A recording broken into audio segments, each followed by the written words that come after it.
En algún momento dijo Evo Morales, expresidente de Bolivia, el único país del mundo donde no hay golpes de Estado es Estados Unidos, porque allí no hay embajada de Estados Unidos.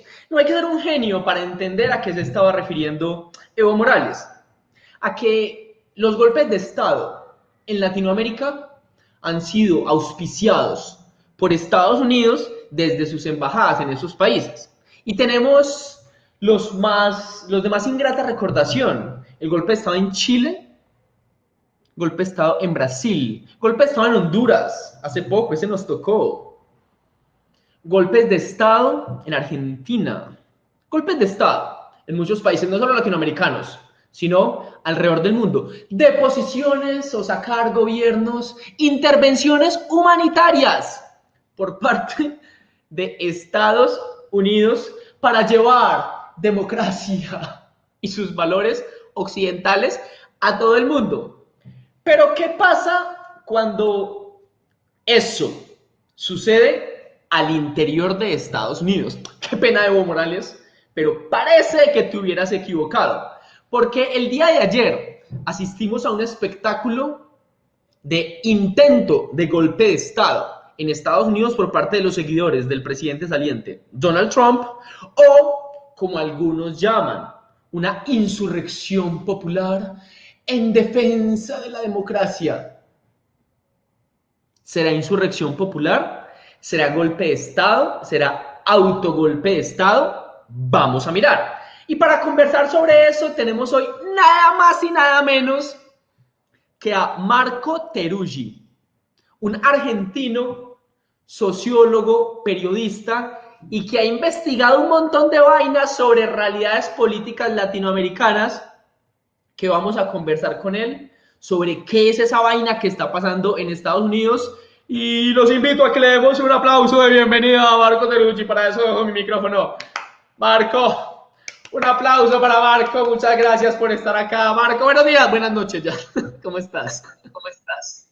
¿Qué tal? ¿Cómo estás? Muchas gracias por la invitación a este prestigioso programa. Contento de estar acá.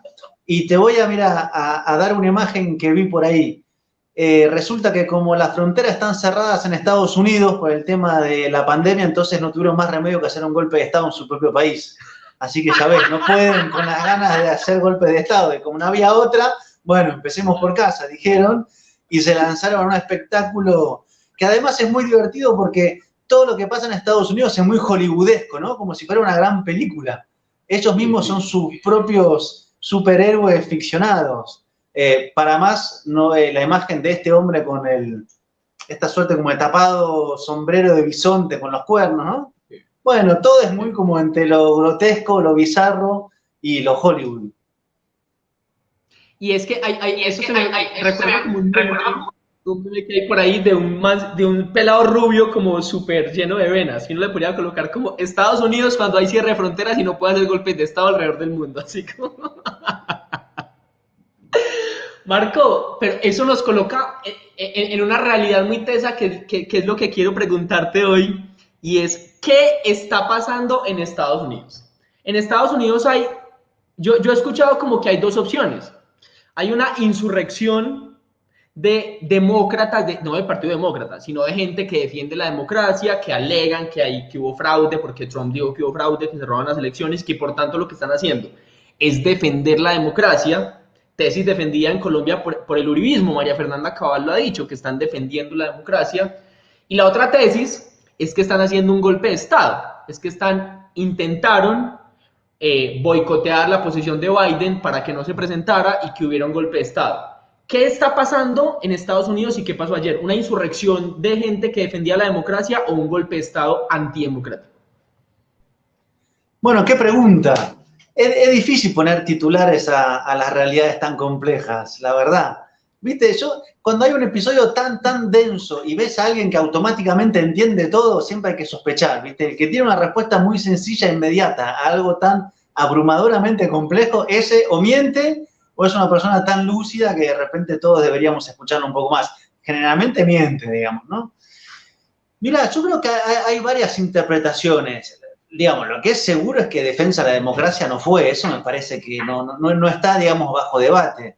¿Quién puede pensar que tomar el Congreso por la fuerza es un acto democrático, digamos, ¿no? En este caso, además con la complejidad de que el mismo presidente de Estados Unidos pasa a ser el autor intelectual, digamos. Él convoca una movilización frente al Congreso el día en que el Congreso tiene que ratificar la victoria de su oponente Biden.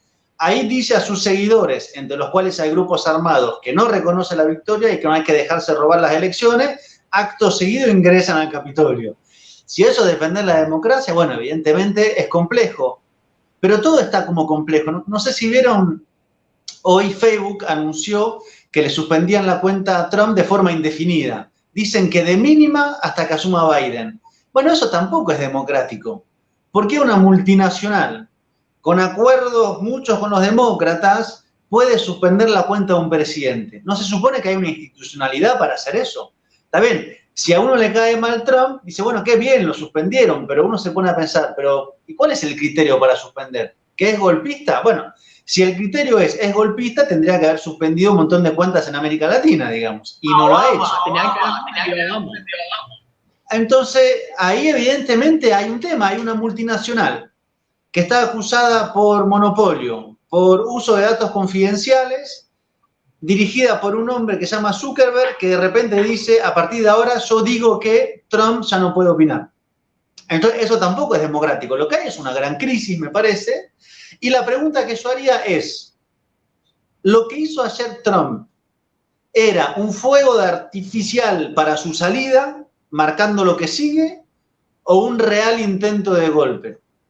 Si vamos a por la segunda, la pregunta es, cuando la gente entró, ¿qué se suponía que iba a seguir para que fuera un golpe? Está bien, entra gente al Capitolio, hay un muerto, no sé si vieron la imagen, es realmente muy fuerte, digamos, hay una persona que le disparan de frente a 2-3 metros y cae, a una mujer, una veterana de la Fuerza Aérea. Ahora, ¿cuál era el siguiente paso? Que Mike Pence, el vicepresidente, finalmente dijera que no, tampoco él tenía el poder para desarmar la victoria de Biden. Entonces, por eso la pregunta es un poco más compleja. ¿Era un simulacro de golpe? ¿Era llevar la situación hasta el límite al cual nadie se imaginaba?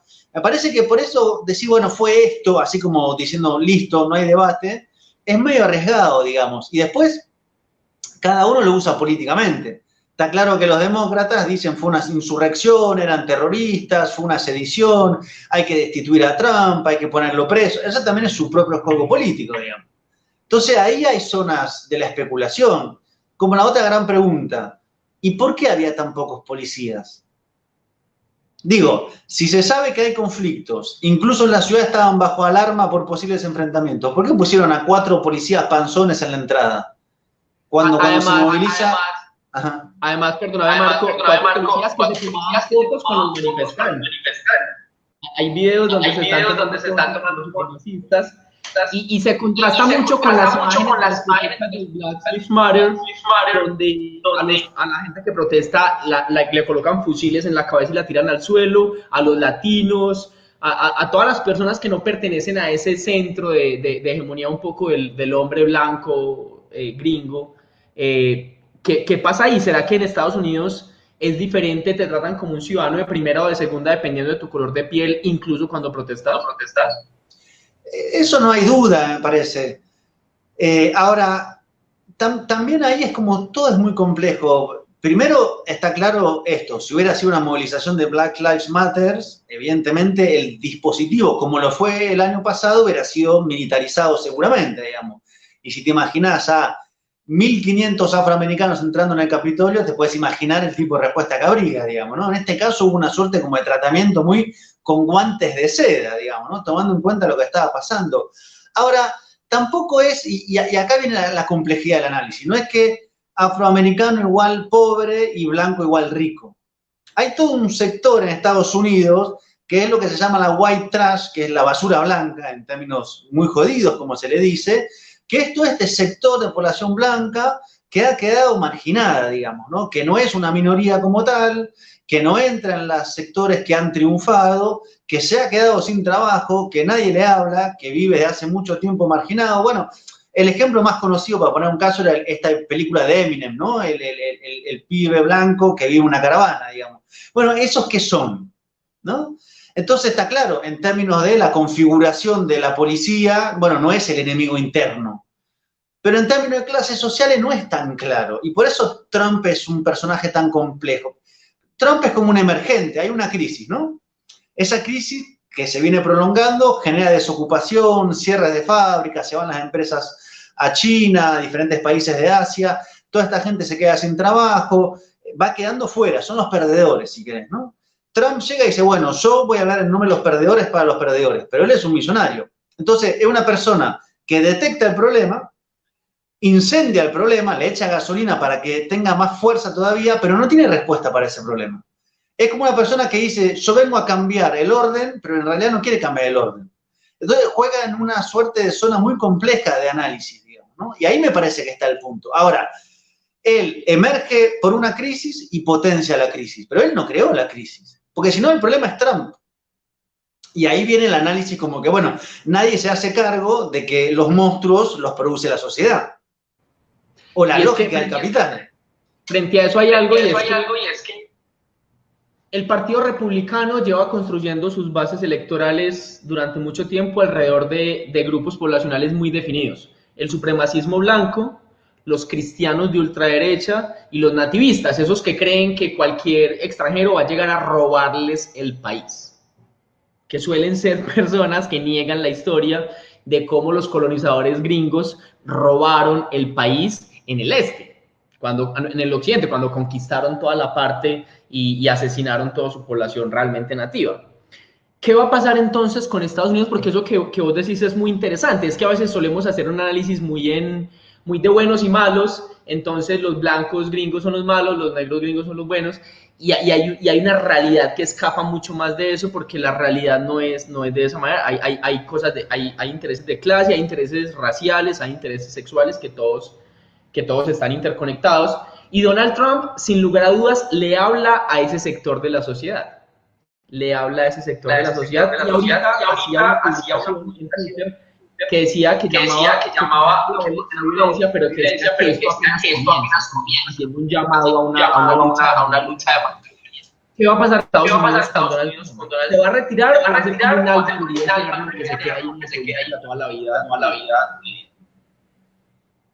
Bueno, me parece que eso es lo que está en debate ahora. Primero, Trump no reconoce que perdió. A Trump lo votaron 74 millones de personas. De esas 74 millones, aproximadamente 70% creen que efectivamente Trump no perdió.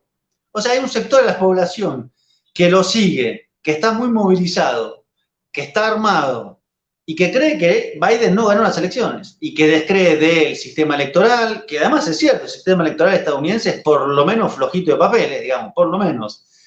¿No? Esta gran idea de la democracia, el sistema estadounidense es un sistema, digamos, que está hecho, digamos, para una forma muy controlada, ¿no?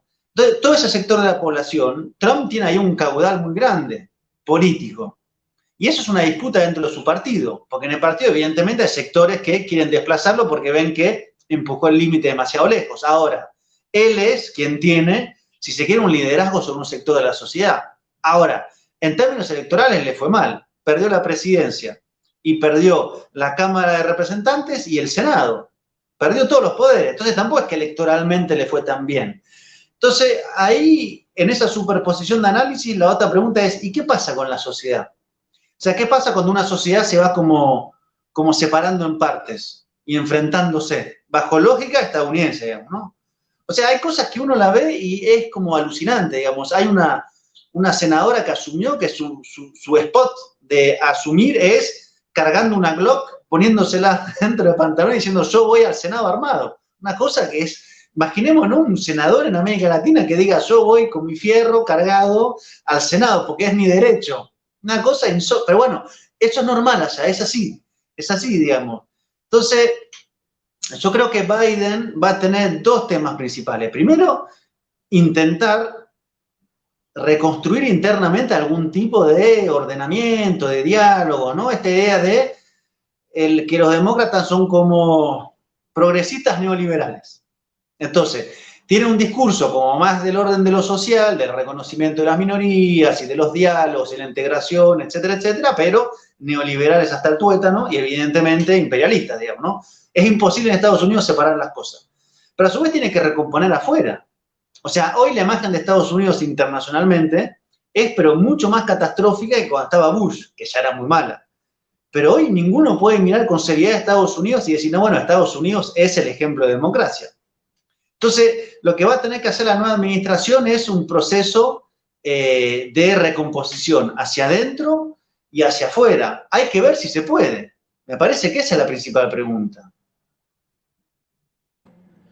Marco, y pasemos a otro tema fundamental. He leído sobre todo. Apaga el micrófono que hay un retorno. He leído sobre todo en Twitter personas que dicen que esa gente que entró al Capitolio Nacional a protestar, que se lo tomó por la fuerza, que de hecho es un dato, eso no pasaba hace más de 200 años, el último que entró al Capitolio Nacional por la fuerza fue el Imperio Británico, no, en la historia republicana estadounidense eso no había pasado. Decían que eran activistas de Antifa, del Black Lives Matter, o sea, que eran activistas, el mismo relato en Colombia, pagados por el Foro Internacional, por Soros, por los progres internacionales pro aborto, pro feministas, que quieren acabar con la civilización occidental, o sea, el mismo relato que hay en Colombia, que creo que hay en Argentina, en Brasil, en muchos países, se intenta aplicar allá en Estados Unidos, y hay un debate. Los manifestantes o terroristas o golpistas, como los queramos llamar, que entraron al Capitolio Nacional en Estados Unidos, son infiltrados de la ultraizquierda globalista que quiere acabar con el orden internacional, como dicen los trumpistas, o son fascistas de ultraderecha que reivindican el supremacismo blanco, que están muy enojados, como su merced lo dice, porque son blancos excluidos, que no quieren que Donald Trump salga del poder porque Donald Trump los ha incitado. ¿Quiénes son los manifestantes que entraron a tomarse el Palacio, el Capitolio Nacional en Estados Unidos? Sí, hay otra versión más así. Hay otra versión que dice que en realidad es una operación de Putin. O sea, si querés, o sea, interpretaciones como para exculpar de lo que pasa. El tema es, no desde nuestro lugar de análisis, desde Estados Unidos. La pregunta es, ¿se intenta construir un problema externo o se intenta, digamos, analizar que la misma conformación de la evolución del capitalismo en Estados Unidos, de la economía, de las zonas, de las exclusiones, de la geografía, de la ocupación, desocupación, etcétera, etcétera, terminó creando eso? O sea, ¿de dónde nacen los monstruos? Porque si no, es un problema externo. Y si es un problema externo es muy fácil de resolver. Bueno, saquemos a Trump, saquemos a Putin y saquemos a Soros. Y así los problemas en el mundo, y saquemos a Zuckerberg, ya que estamos, y los problemas en el mundo se resuelven, digamos, ¿no? Entonces, me parece que el tema es mucho más complejo. Siempre hay, si se quiere, operaciones. Siempre hay gente que está artimaneando cosas por detrás. El problema es ver todo como una conspiración. Y si todo es una conspiración que es movida por hilos invisibles, los primeros que perdemos somos nosotros. Porque si yo te digo, por ejemplo, todo lo que pasó en Estados Unidos este año con los Black Lives Matter en realidad es una operación de Soros y de los demócratas, quiere decir que todos somos instrumentos de otros.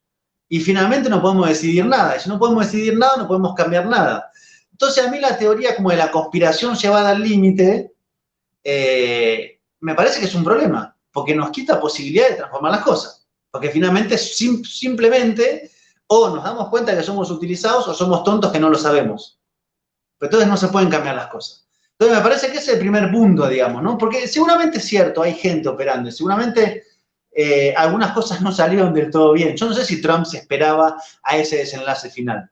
Tal vez apretó demasiado y de repente dijo, no, esto se me fue la mano, o no. O dijo, me voy, porque lo que ahora está en debate es por qué puerta se va Trump. ¿Por la puerta grande, por la puerta chica, por la puerta de la salida que nadie conoce? ¿Lo sacan? ¿No? Entonces, y eso implica sobre qué sigue, digamos. ¿Qué sigue en un contexto donde no es muy, digamos, difícil darse cuenta de dos cosas? Uno, seguramente el sistema, casi como una imagen como de maquinaria, va a recomponer mucho de esto, Pero también la lógica de acumulación de capital, si no se revierte, va a hacer que siga generando las condiciones para la base social del trumpismo. Y ahí podrá ser Trump o el que siga, que tenga la inteligencia, entre comillas, pero inteligencia al fin política, para decir, bueno, acá hay a quien hablarle. Y eso no es en Estados Unidos, es en Estados Unidos, es en Francia, es en Inglaterra, es en España, es en Italia. En todos lados el capitalismo va dejando esta fase del capitalismo, si se quiere mejor dicho, un montón de gente sin trabajo. Y el problema, que es donde nosotros tenemos que mirar, es que la izquierda no está ahí. Entonces hay una izquierda como muy exquisita, que se perfuma bien, ¿viste? Que dice buenos discursos, pero que no está ahí. Y si no está ahí, ¿quién está? Bueno, alguien está, no hay vacío, no hay un espacio donde nadie va. Va la religión, va la derecha, pero alguien va, ¿no? Digo, desde estos, ¿cómo se llaman? Los que están ahora, los religiosos, se me fue la palabra. Pero bueno, los que están ahora con mucha fuerza en América Latina. Los evangélicos radicales de ultraderecha. O van los evangélicos recorriendo barrio tras barrio, o va Trump, o va Bolsonaro que salía con los evangélicos, pero uno va a estar. Entonces, ese sujeto, ¿quién le habla? Por eso es tan importante, digamos, en América Latina todas las expresiones de organización popular, los movimientos sociales, los sindicatos, porque estás ahí organizando ese sujeto. Ahora, en Estados Unidos, ¿quién lo hace?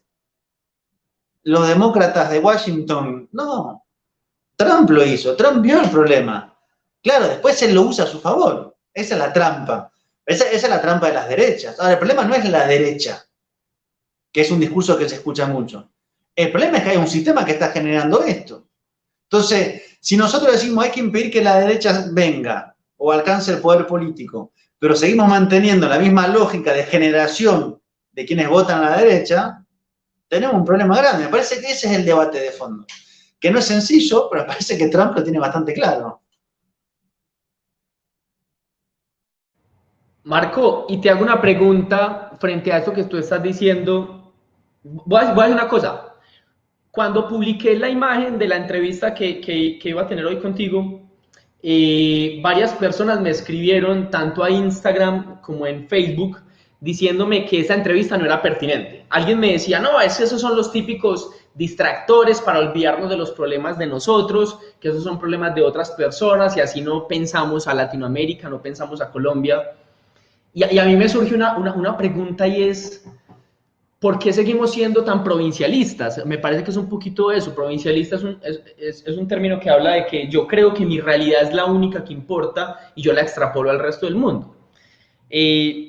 ¿Será que lo que está pasando hoy en Estados Unidos nos influye, tiene alguna influencia en Latinoamérica, en Colombia, en Argentina, en Brasil, en Venezuela, en Ecuador, en Perú? ¿O es una cosa absolutamente aparte? ¿Cuál es la influencia real de lo que está pasando hoy en Estados Unidos en la política interna latinoamericana? A mí me encantaría que no tuviera influencia.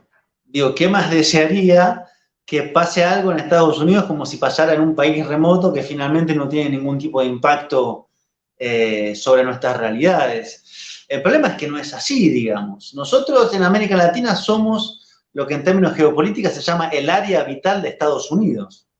O sea, cuando se reparten las zonas del mundo, porque así funcionan las grandes potencias, hay zonas que son de exclusividad o pueden ser disputadas, ¿no?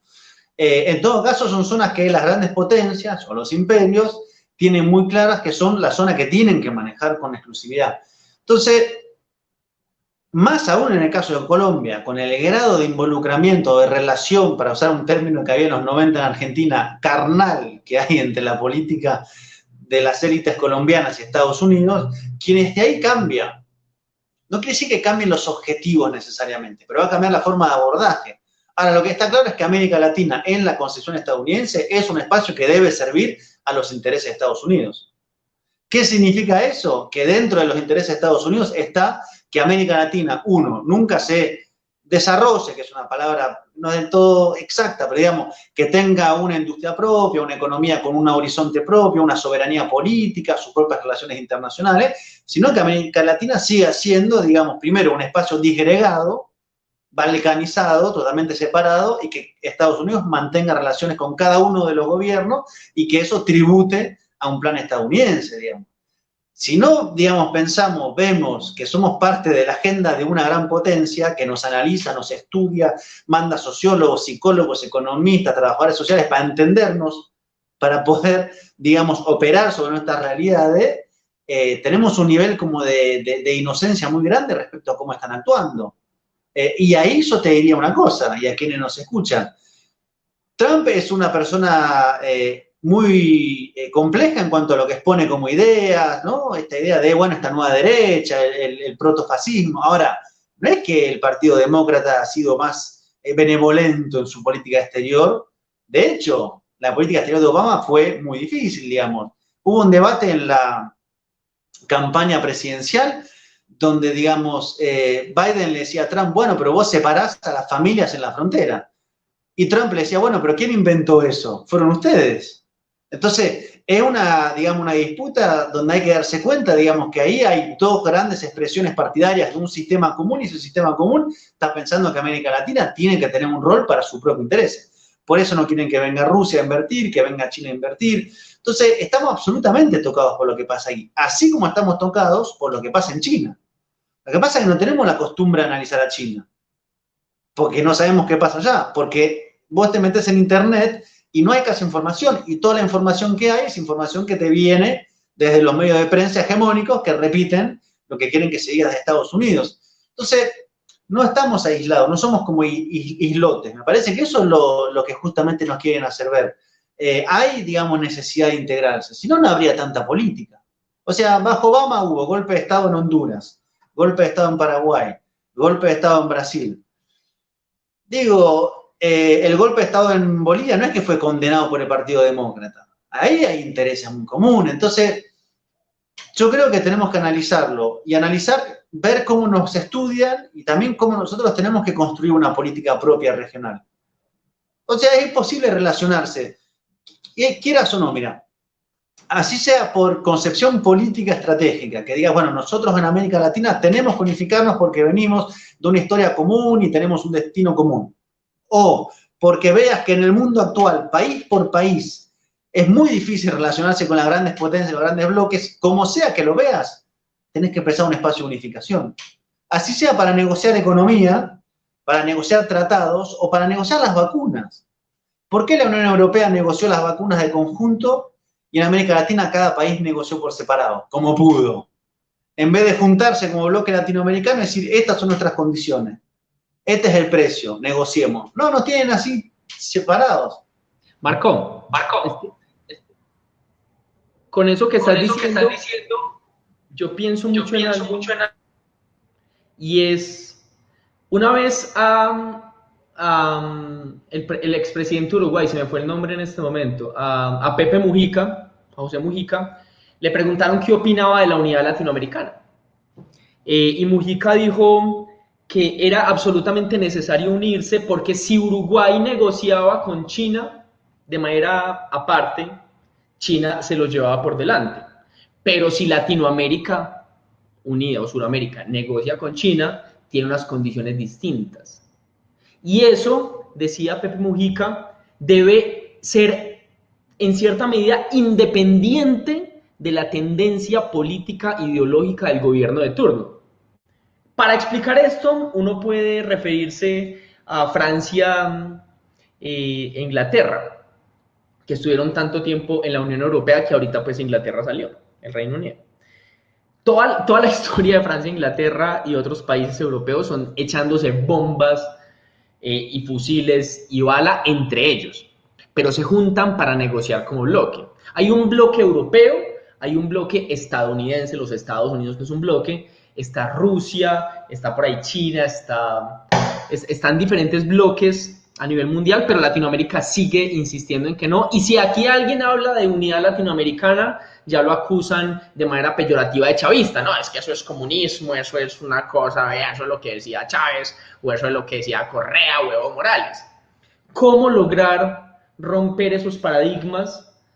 Y eso viene también con una pregunta que hacía aquí Santiago Botero, para aclarar a la opinión pública que la izquierda es mucho más amplia que comunismo, anarquismo, socialismo, es mucho más amplia que eso. y que si no hay unidad latinoamericana, como su merced lo estaba planteando, será imposible que lo que pase en el imperio estadounidense no nos afecte, porque vos lo decías muy bien, a mí me causa gracia, pero es muy cierto.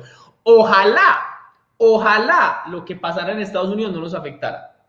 Ojalá lleguemos al momento que lo que pase en Estados Unidos no nos afecte como latinoamericanos y no nos afecte como colombianos. Pero lastimosamente nuestra política interna e internacional ha sido tan dependiente de Estados Unidos, que se comporta como un imperio y que nos tiene como su patio trasero, como su lugar para echar basura, y hace que lo que pase allá suceda acá también. ¿Cómo lograr eso? Vos que sos un analista de realidades políticas de diferentes países latinoamericanos, ¿cómo lograr esa unidad de propósitos más allá de los gobiernos de turno en Latinoamérica?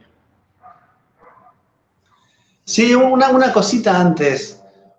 Viste que con todo lo que pasó ayer, porque incluso lo dijo Trump, dijo, hasta en los países del tercer mundo tienen elecciones mejores. Hasta México. Entonces, claro, eso lo dice él, que es un hombre que dijo que en este mundo hay países de mierda, digamos, ¿no? Es por eso Trump es como tan desagradable. El problema es que nosotros repitamos eso, que nos autobajemos el precio, digamos, que digamos no, porque esto sí pasa en América Latina, pero no, o sea, como que nosotros mismos compramos el discurso que somos los países poco serios, que nos hacemos cualquier cosa, que esto sí, porque nosotros somos una suerte de desastre nacional.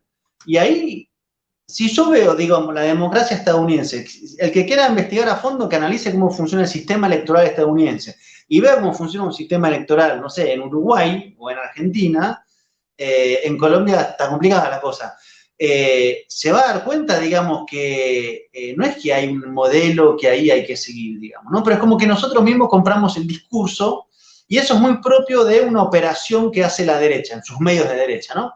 Está muy de moda, por ejemplo, en Argentina ahora, que hay un gobierno peronista, esta idea de todo el mundo se quiere ir del país, qué país de mierda, acá nunca funciona, este país siempre fue un fracaso, es un proyecto que nunca funcionó, esta cosa como de auto como condenarse, ¿no? Entonces vemos los Estados Unidos y decimos, bueno, no, esto sí en América Latina sí, porque somos un país desastroso, un continente, pero Estados Unidos, que eran los serios, qué bárbaro que esté pasando. Bueno, no nos autodevaluemos y valoremos, no, que lo primero es autovalorarse, digamos, como nación, como colectivo, para poder relacionarse con los demás. Después, respecto a la pregunta concreta, yo creo que tenemos una gran tragedia en América Latina. La gran tragedia es las élites latinoamericanas. O sea, si por ellas fueran, seríamos una suerte de virreinato, digamos. O sea, hace 200 años que siguen pensando que el horizonte es una subordinación a una potencia imperial. En su momento era Reino Unido, después fue Estados Unidos, pero no hay un proyecto propio de desarrollo. Es una élite, digamos, que nació acomplejada, que nació pensando que lo mejor estaba afuera, que todo lo que venía de adentro era subdesarrollo, atraso y barbarie. Eso es así en todos lados, digamos. Entonces, además, como los Estados Unidos son muy inteligentes, ¿qué hacen con todas las élites latinoamericanas? Las llevan a Estados Unidos a formarse, ahí les enseñan formación económica, política, socioeconómica, y las devuelven para América Latina, con ese pensamiento de el horizonte de Estados Unidos, nuestros países son subdesarrollados, el horizonte pasa por que Estados Unidos nos quiera lo más posible. Tanto así que, bueno, está bien, China es una posibilidad, pero China no es un modelo a seguir, digamos, ¿no? Ni Rusia tampoco, pero Estados Unidos sí. Esas élites, yo desgraciadamente creo que no van a cambiar. Esa es, digamos, me parece la tragedia. Porque en la Unión Europea, vos podés tener un gobierno más a la izquierda, más a la derecha. Es cierto que mucho de izquierda no hay, pero supongamos que hay alguna variación que levemente va para la izquierda. No dice al día siguiente, me voy de la Unión Europea porque está lleno de gobiernos de derecha. O viceversa. No es que viene un gobierno de derecha y dice, me voy de la Unión Europea porque son todos de izquierda. Porque es una política de Estado. Ahora, lo que no logramos hacer acá es una política de Estado. Entonces, ¿cuál es el drama? Que cuando hay un gobierno que transforma algo para la izquierda, o sea, que plantea un desarrollo nacional, el consumo interno como factor importante, viene otro de derecha y hace la revancha. O sea, el caso de Argentina, el caso de Ecuador, me parece que es muy claro, digamos. En Ecuador acumulaste durante años una política soberana de desarrollo, de negociación de tu deuda. Vino Lenín Moreno y te hizo el paquete completo. En Bolivia, en un año, fundieron el país. Todos hicieron lo mismo.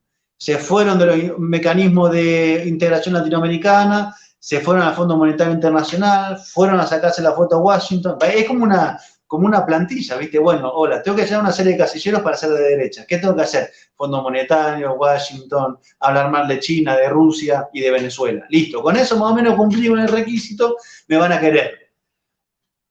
Eso no los obligan. O sea, eso no es... Porque si uno podría pensar, ¿qué capacidad que tiene Estados Unidos para forzar esa situación?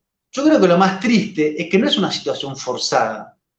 Es que ese es el proyecto que mantienen, digamos. Entonces ahí es la gran disputa que hay que dar. Hay que lograr construir integración latinoamericana, desarrollo nacional y hacerla de tal manera que sea estable, que pueda aguantar un gobierno de derecha, que no le sea tan fácil desmontarlo.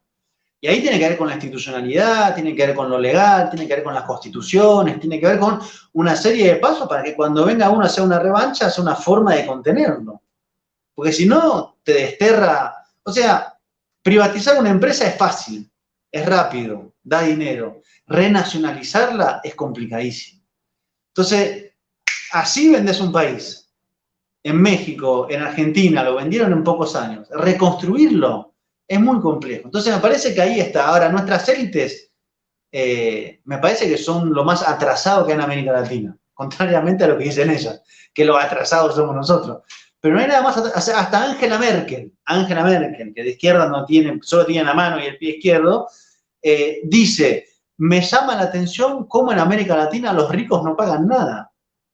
¿Entendés? Y acá les dice a los ricos, che, mirá que hay una pandemia, estaría bueno que aporten un poquito. Comunistas, castrochavistas. Bueno, ese es el nivel en el cual estamos, digamos.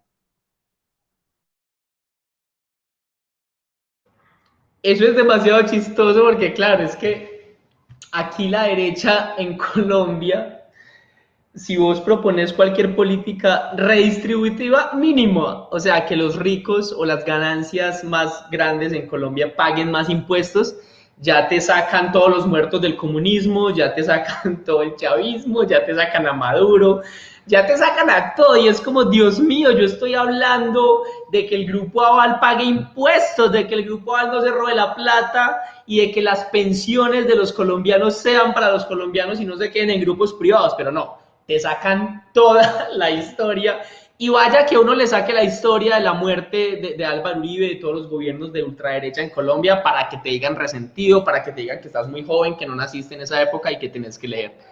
Es una cosa muy charra la derecha en Colombia, pero eso hace parte de la lucha ideológica, eso hace parte de la disputa de las ideas y de las cosas que hay que dar, porque ahí nos vamos enterando.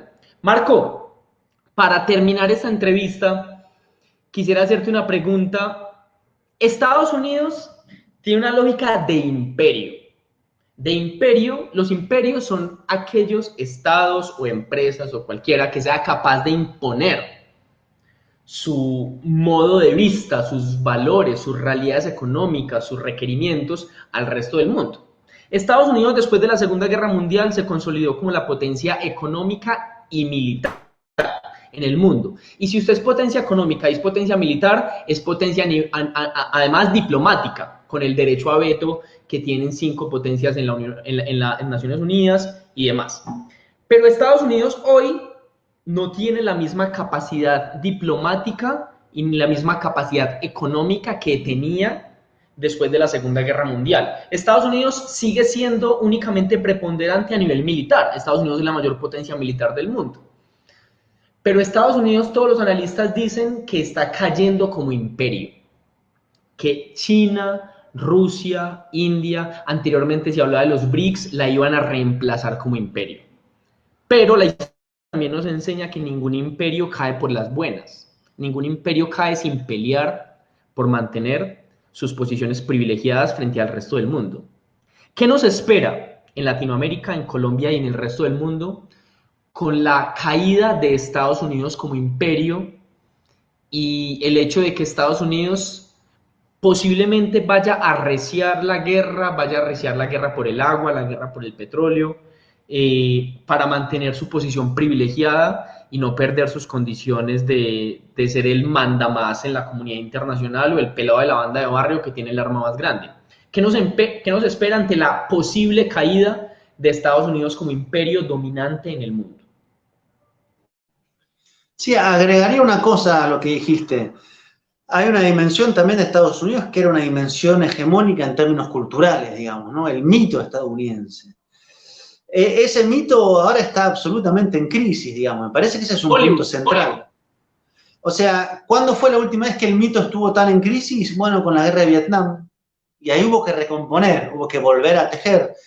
¿Cuándo volvió a estar en crisis? Con Bush hijo, después vino Obama, reconstruyó. Ahora, me parece que el 2020 y este inicio del 2021 ha sido letal para la mitología estadounidense. O sea, entre la crisis de la vacuna, del coronavirus y la pandemia y el país más afectado, la crisis económica, la incapacidad de conducir una respuesta internacional, lo que hizo Trump, el asalto al Capitolio, los enfrentamientos civiles. O sea, Hollywood va a tener que sacar películas, pero cada mes, y Netflix, y Disney, y Amazon, todo el mundo va a tener que sacar material para intentar reconstruir, digamos, la mitología estadounidense, porque está absolutamente en crisis, me parece, ¿no? Entonces, eso es un primer punto que se viene ahora. Ahora, pase lo que pase, en cuanto a cómo eso tenga o no éxito, tienen inteligencia, tienen maquinaria, tienen el manejo de los grandes medios de comunicación, tenés un imperio que está en retroceso. Eso es claro, digamos, es claro en todos los niveles. O sea, hace 10 años era imposible que Estados Unidos tuviéramos el debate de que China está mucho más adelantado en términos tecnológicos comunicacionales. Y lo cierto es que el desarrollo del 5G, la tecnología 5G por parte de China está mucho más avanzada que la de Estados Unidos. Y si vos pensabas Medio Oriente, decías, bueno, Medio Oriente lo maneja Estados Unidos y el Estado de Israel. Bueno, Rusia se ha metido en Siria, se ha metido en Libia, ha hecho acuerdos con varios países para ventas de armas. O sea, hasta en términos militares no es tan sencillo como era antes. Entonces, uno lo que ve es retroceso en cada una de las facetas. Retroceso en la legitimidad de la hegemonía, retroceso en lo militar, retroceso en lo económico, retroceso en lo tecnológico, y ese retroceso genera, evidentemente, una reacción. El problema y la oportunidad, visto desde nuestro lado, es que, uno, el problema es que Estados Unidos necesita, más que antes, a un continente absolutamente bajo control, digamos, disciplinado, que no vaya a ponerse a inventar en este momento una política latinoamericana soberana y sobre todo de alianza con China o con Rusia. Ahora, lo cierto es que Argentina hoy tiene más comercio exterior con China que con Estados Unidos, y Brasil también. Y Chile debe estar por unos números parecidos, porque finalmente Estados Unidos no ofrece hoy una capacidad en términos económicos. Entonces, tenemos una recomposición mundial. Tenemos nuevas potencias, tenemos una decaída europea con la partida de Reino Unido que se acerca a Estados Unidos. Pero la pregunta es, ¿y nosotros qué hacemos? O sea, porque no es que el plan es salir de una relación de dependencia con Estados Unidos para entrar a una relación de dependencia con China. Porque si eso es, la verdad que tenemos un nivel de horizonte corto muy grande. La pregunta es, ¿cuál es nuestro proyecto de desarrollo? Discúlpame, con Rusia, porque hay ciertos sectores de izquierda que vanaglorian a Rusia y vanaglorian a Putin como si fuera Lenin y como si fuera el Salvador que va por fin a acabar con la lógica imperialista de Estados Unidos, y tampoco. No, y primero de Lenin no tiene mucho, tiene muchas cosas, pero es un prisma muy reducido, pero después tiene intereses, sobre todo intereses. O sea, la geopolítica no es gratis, no tenés, o sea, hay lógicas de amistades en la diplomacia, ¿no? Que hacen que se recitan determinados escenarios. Una lógica de amistad, bueno, clásica, Cuba y Venezuela, digamos, si querés. Pero en general no es así, no es que China, de hecho, la concepción para China que debemos ocupar en su estrategia es una concepción absolutamente subordinada de producción de materias primas, digamos. Entonces, nuestro debate no puede ser producir soya para Estados Unidos, producir soya para China, producir oro para Estados Unidos, producir oro para... Si ese es el debate, estamos fritos. La pregunta es cómo aprovechamos ese escenario para construir una industria propia. Y es lo que dice Evo Morales. Evo Morales dice, nosotros tenemos las reservas más grandes de litio. El litio sirve para las baterías. ¿Por qué no nos industrializamos? En vez de nosotros mandar el litio a Corea del Sur para que Corea del Sur nos mande las baterías. ¿Por qué no lo hacemos nosotros mismos? ¿Qué pasó? Golpe. Entonces, el debate es bastante clásico, si querés, en el fondo. Después cambian los formatos, los nombres que se ponen, que si las redes sociales, cómo se construye la narrativa. Pero en el fondo es, ¿podemos tener un desarrollo propio, una industrialización propia bajo un formato, digamos, que lo piensa en clave de no explotación de los recursos naturales, pero de desarrollo nacional? Es que esos son los debates. ¿O seguimos pensando cochinos para Estados Unidos, cochinos para China? Ahí me parece que está el tema. ¿Armas de Estados Unidos o armas de Rusia? Bueno, ¿y cuándo una fábrica de armas latinoamericana? ¿Cuándo industria de punta latinoamericana? ¿Cuándo telefonía latinoamericana, aerolíneas latinoamericanas? Entonces, hay oportunidad, hay peligros por lo que va a hacer Estados Unidos y hay grandes potencialidades si tenemos una capacidad de pensarlo en esos términos. Si no, vamos a ir de un lado al otro, digamos, ¿no? Somos una suerte de pelota que va viendo para dónde puede jugar mejor, mientras los otros tienen claro. Si algo sabe China hace 30 años, ¿para dónde va? Nosotros nos cuesta hacer un plan de más de 3 meses, digamos. Marco, eso que decís es muy interesante por una cosa fundamental. Y es que iniciamos hablando de la pregunta de si era golpe de Estado o insurrección en Estados Unidos, y estamos hablando ya de modelos de desarrollo y de esa idea, porque hay gente, incluso de izquierda, yo tengo amigos aquí en Medellín que dicen que ojalá caiga Estados Unidos y que ya se avisora el horizonte distinto con China. Es como en la guerra entre imperios solo ganan los imperios. No hay forma de que un país subordinado a los intereses de los imperios gane en una guerra entre imperios. Creer que Latinoamérica, que Colombia, si no se articula junta, si no se desarrolla de manera distinta, va a ganar porque Estados Unidos caiga y se suba a China, es estar mirando fuera del tiesto. Y con esto te quiero hacer la última pregunta, dándote gracias por estos análisis que nos has hecho, porque en serio ayudan a complejizar. Porque claro, todos nos fijamos en el mancito de los cachos allá en Estados Unidos, que está y hacemos memes y nos reímos de él, pero las imágenes que no se comparten tanto son los de los supremacistas blancos enfusilados, entrando allá como una fuerza paramilitar amparada en una de esas enmiendas de Estados Unidos de la Constitución que permite armarse. Hay que complejizar los debates no son tan sencillos como decir blanco, negro, Trump, Biden, demócratas y republicanos, porque además Nancy Pelosi decía ayer, cuando reanudaron las sesiones en el Congreso de Estados Unidos, que ella siempre ha sido una demócrata y por eso apoyó la invasión a Irak, aun cuando no creyera en ella. O sea, la democracia es invadir Irak con los cientos de miles de muertos que hubo en esa invasión criminal. Pero Marco, la pregunta que te quiero hacer después de todo esto que dije, llevamos 6 días del 2021. Para los que creían que el 2020 había sido la panacea, el 2021 empezó rompiéndola. 6 días y ya hay un intento del golpe de Estado o de insurrección de ultraderecha en Estados Unidos. ¿Qué nos espera o qué crees tú que se puede vaticinar si juegas a Hassan Nazar, ese Nostradamus criollo? ¿Qué podemos vaticinar para Latinoamérica, para Estados Unidos, para el mundo en este 2021? ¿Será que va a arreciar la guerra económica con China, con Rusia? ¿Será que van a haber más golpes de Estado? ¿Será que qué va a pasar? ¿Será que Juan Guaidó por fin va a encontrar palacio de gobierno y va a dejar de ser el ridículo internacional? ¿Qué va a pasar en este 2021?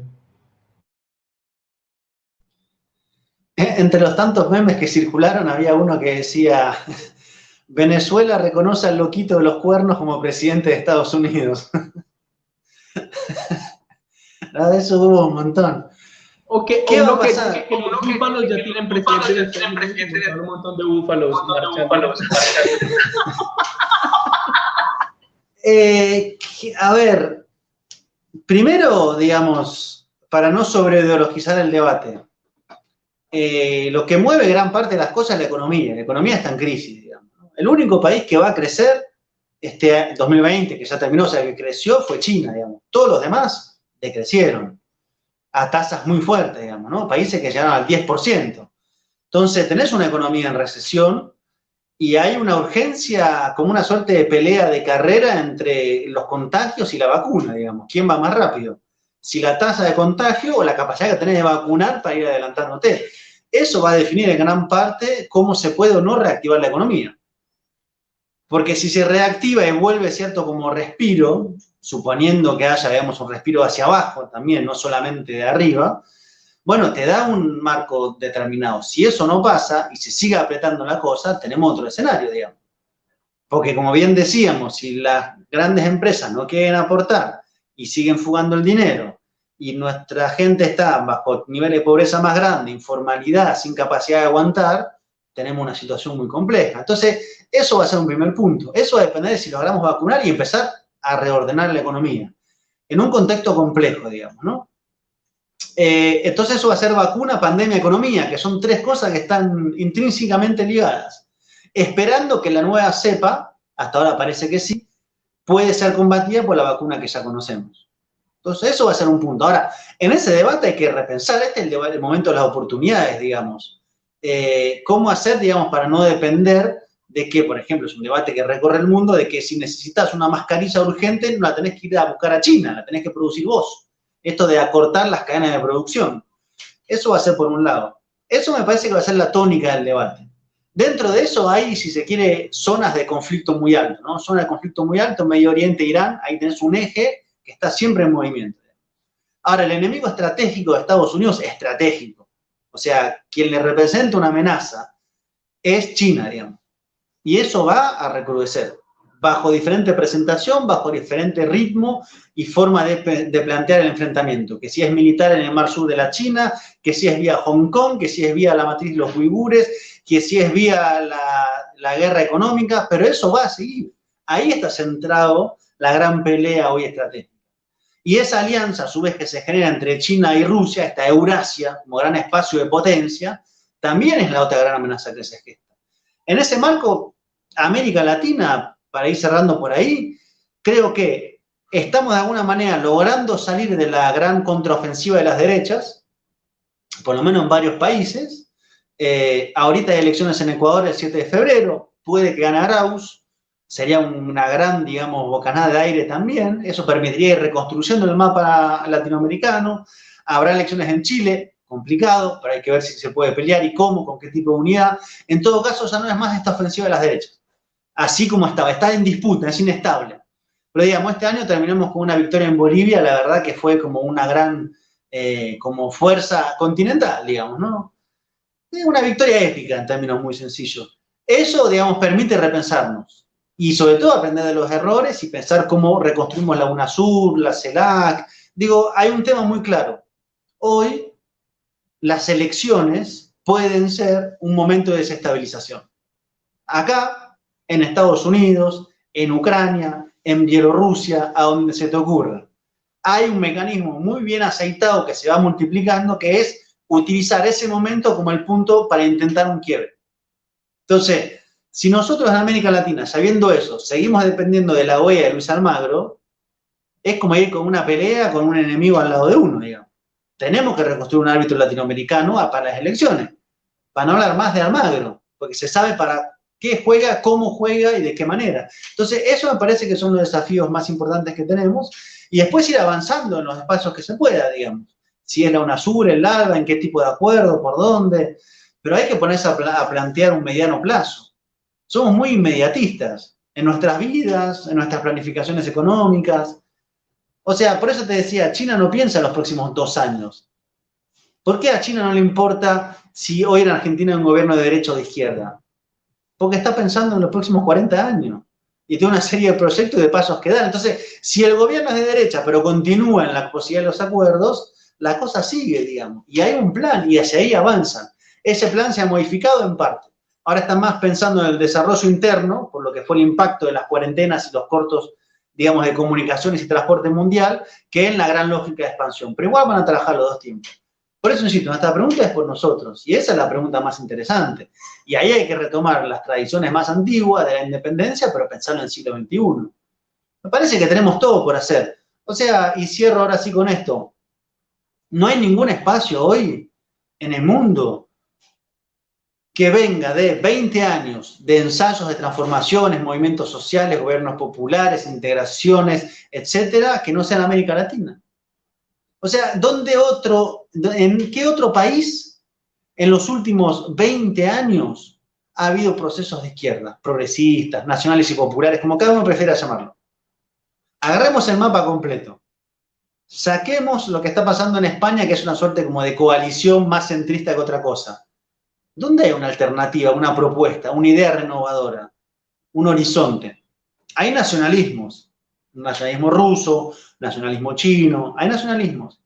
pero propuestas que vayan a romper este modelo de acumulación, que planteen nacionalismo e izquierda, las dos cosas juntas, más derechos y soberanía, eso fue en América Latina. ¿Dónde hay más levantamientos y protestas contra el neoliberalismo? En América Latina. Entonces, si no lo hacemos nosotros, ¿quién lo va a hacer? A Grecia le partieron la columna vertebral cuando lo hicieron. En Francia, Mélenchon, que era una posibilidad, está en un retroceso muy fuerte. A Jeremy Corbyn en Inglaterra lo acaban de sacar del partido. Entonces, ¿por dónde es? Por eso insisto, y cierro del todo, con esto que decía hace un rato, no nos bajemos el precio. No nos bajemos el precio diciendo, bueno, nosotros que somos las repúblicas bananeras. Bueno, no, nosotros somos el continente donde en los últimos 25 años hubo la mayor cantidad de ensayos de transformación del orden injusto que conocemos. Desde los zapatistas hasta la victoria de Evo Morales hace unos meses. Eso es lo que está pasando en América Latina, en ningún otro lugar. Entonces, tenemos una responsabilidad histórica. Y ahora sí cerré. Yo me quedo con esa frase. No nos bajemos el precio, tenemos valor como Latinoamérica, como lo escribo ahí. Y tenemos una responsabilidad histórica. Porque es cierto, es que siempre que hablamos de... Tenemos como un síndrome de inferioridad que siempre miramos hacia otras realidades europeas, estadounidenses, como que nos tengan que venir a salvar, como que ellos son la puerta de lanza, como que tenemos que aspirar hacia ellos. Y aquí en Latinoamérica, en Colombia, en Bolivia, en Perú, en Argentina, en Venezuela, en Ecuador, tenemos unas realidades distintas que deben ser atendidas a partir también de nuestras propias construcciones, que han sido construcciones de disputa, construcciones de lucha política. Aquí en Latinoamérica no se las hemos dado fácil y en Colombia solemos darnos mucha madera diciendo, ay, no, se las hemos puesto muy fácil. Pero en Colombia, también durante los años 70, durante los años 80, Colombia fue un referente internacional en protesta, en acciones populares, en las calles y en las instituciones para transformar la realidad. Colombia no es tampoco ese país donde las élites lo han tenido siempre tan fácil, y aquí seguimos dando lidia. Yo quiero agradecer infinitamente a Marco por haber estado acá, por esta entrevista, recordar que la realidad depende de lo que nosotros y nosotras hagamos, recordar que el mundo está en permanente construcción y que conversar hace parte de construir, y también seguirlo invitando a que estemos por aquí conectados, porque como dicen por aquí Bruno, Manuel, exigimos una entrevista, sino golpe al cucharón, ya que están de moda los golpes de Estado, van a hacer un golpe cucharonístico. Y aprovechar también para saludar a todas las personas que estuvieron aquí, al mismo Bruno, a Jorge Iván, a Víctor Cifuentes, a Fajardo Toledo, a Lina Prieto, que es una amiga de la casa que estuvimos entrevistándola hace poco, a Diego Alejandro Arévalo, a todas las personas que han estado aquí, a Estefanía Sánchez, que la quiero un montón, todas las personas que han estado acá, conectados y conectadas en esta conversa. Y sobre todo, muchas gracias a Marco Teruggi, desde Argentina, sociólogo, investigador, periodista, un pensador sobre todo de las realidades latinoamericanas. Saludos a Hernán Alejandro, por aquí me está pidiendo saludos. Muchas gracias por estar acá, muchas gracias por tomarse la palabra. Y Marco, cinco palabritas, 5 segunditos para despedirnos por acá. Bueno, pa'lante. Y me parece que lo que decías de Colombia también es en gran parte válido hoy, digamos. Por lo menos en el último año y monedas se han visto cosas muy interesantes de lo que está pasando, ¿no? En Colombia. Una situación muy complicada, de más está que se las diga, con la cuestión de las masacres y las persecuciones, pero una gran resistencia que se ha visto en las grandes movilizaciones en Bogotá, en La Minga, o sea, ahí hay una capacidad, porque resistir es difícil, pero resistir en las condiciones de Colombia y con esa magnitud de resistencia es la verdad impresionante, ¿no? Entonces, a pesar de todas las lógicas que va desplegando los sucesivos gobiernos para intentar disciplinar a las resistencias, a los movimientos, a las organizaciones, hay una vitalidad que no hay en otros países. Entonces, me parece que eso hay que valorarlo mucho. Así que con eso, estamos. Muchas gracias. Muchas gracias.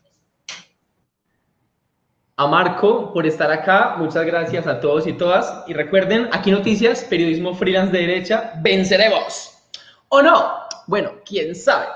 El mundo es un infinito mar de posibilidades. Pero una, parceros, una aunque sea de las posibilidades en ese infinito mar de posibilidades, es que nos juntemos, que echemos pa'lante, que nos pensemos este país, que nos pensemos este continente y que juntos y juntas caminemos hacia la transformación radical de las condiciones de vida horripilantes y asquerosas que tenemos en Colombia, de la muerte, del hambre, de la desnutrición, de la guerra. Podemos salir de esta realidad si nos juntamos, parceros y parceras. Nos tenemos que juntar. Y nos tenemos que juntar también con Argentina. Felicitaciones, además, por esa movilización gigantesca de los movimientos sociales, sobre todo el movimiento feminista, que logró la aprobación del aborto libre y gratuito en Argentina. Eso es un aire para Latinoamérica, como ya se ha dicho en muchos medios de comunicación. Así que gracias, Marco, gracias a todas las personas por estar acá. Venceremos. Vengan, seamos juntos porque juntos es más bonito. Gracias por estar acá.